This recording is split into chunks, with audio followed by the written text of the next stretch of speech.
just where you're supposed to be. Nawala ng kuryente ang tinutuluyang Airbnb ni Marine, kaya kahit maaga pa para pumunta sa airport for her flight, nagdesisyon siyang pumunta na rito. While waiting to check in for her flight, napansin niya ang isang matandang babae na hindi mapakali. Sinubukan nitong magtanong sa ilang taong dumaan, pero nagmamadali silang tumanggi dahil mahuhuli na ang mga ito sa kanilang mga flight. Hanggang sa lumapit ang babae kay Marine at kinuwento niya kung paanong na-cancel ang flight niya. Hindi niya alam kung paano makapag-book ng bago since her daughter books her flights for her.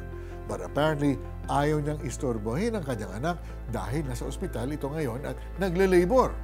This mother was rushing to assist her daughter.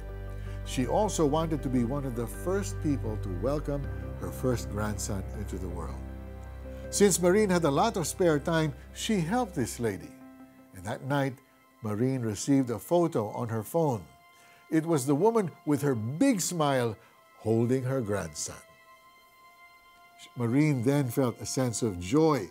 She realized the purpose why God sent her to be there at the right place and the right time.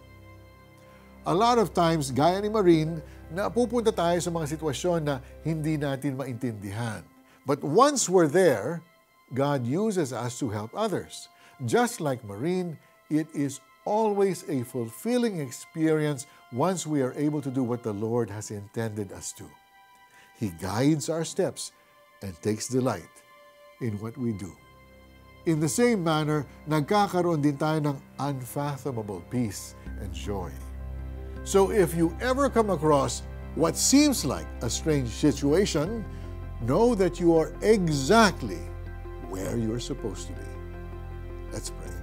Lord, salamat po sa mga opportunities ninyo para maging blessing ako sa ibang tao, even in the smallest ways. Help my heart to be more sensitive to the needs of others. I pray this in Jesus' name. Amen. Scroll ang inyong inbox or chat box and send some encouragement to those who need it. Maybe this simple act will have a big impact. Ang gabay ng tao sa kanyang paglakad ay itong si Yahweh. Kung nais maligtas, sa gawain niya ang Diyos nagagalak.